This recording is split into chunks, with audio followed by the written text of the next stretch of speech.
Je vous salue quand même, vous qui n'êtes pas ici ce matin puis qui allez écouter le message en différé. Je vous aime. Puis je veux vous dire aussi à vous qui êtes en présentiel, c'est un privilège pour moi de pouvoir être ici ce matin avec vous. C'est un privilège pour moi de pouvoir vous servir également comme pasteur, parce qu'un pasteur est là pour servir et non pas pour être servi. Puis j'apprécie énormément vos vies. Vous avez énormément de valeur à mes yeux en regard de la foi que vous avez en Jésus-Christ. Et puis je rends grâce à Dieu pour la présence de chacun de vous qui êtes ici en présentiel, puis également de vous qui êtes absents, parce qu'il y en a plusieurs encore, comme à tous les dimanches, il y a toujours presque 30%, au moins 40% d'un fois d'absents. Mais cela aussi est une liberté que nous avons pour différentes raisons. Parfois, c'est pour de la maladie ou parfois, c'est pour d'autres raisons qui fait en sorte qu'on n'est pas ici le dimanche. Puis moi, j'ai un grand respect pour toute décision que vous prenez. Vous êtes à mes yeux des parfaits, c'est-à-dire vous êtes vous avez la maturité pour prendre les bonnes décisions pour votre vie. Puis je vous respecte énormément dans ce sens. Alors, voilà. Ce matin, c'est ça, je fais un hors-série. Vous savez que j'ai commencé une série depuis le début de l'année, qui est une série sur l'Église. Et puis, ce matin, je fais une parenthèse pour profiter de la circonstance. C'est la Saint-Valentin. Hier, c'était la Saint-Valentin. C'est pas, en passant, je vous invite, je ne rentrerai pas dans les détails, mais j'ai posé la question à Gemini hier, est-ce que la Saint-Valentin, c'est une fête chrétienne ou une fête païenne? C'est très, très intéressant de savoir d'où vient la Saint-Valentin, mais je vous laisse faire vos propres recherches. Personnellement, premièrement, c'est pas une fête chrétienne. La Bible ne parle pas de Saint-Valentin, là, quand même.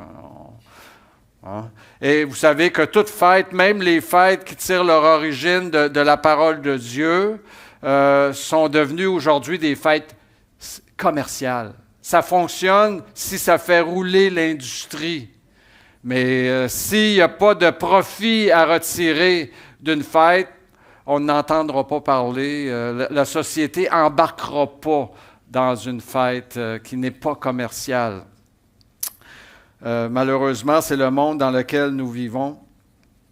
Et puis, mais c'est ça, je veux profiter de la circonstance pour parler de l'amour. Et comme vous voyez, le titre est le titre « L'amour avec un vrai A ». Ne vous méprenez pas, sûrement que vous avez connu l'époque où Jeannette Bertrand a fait une série d'émissions qui a duré presque 10 ans quand même, à la fin des années 80, début des années 90, qui s'appelait « L'amour avec un grand A ». Et puis, moi, ce matin, c'est l'amour avec un vrai A. L'amour, vous savez, est au cœur des plus grands moments de bonheur de l'homme. Et il est aussi au cœur des plus grands malheurs des gens, malheureusement.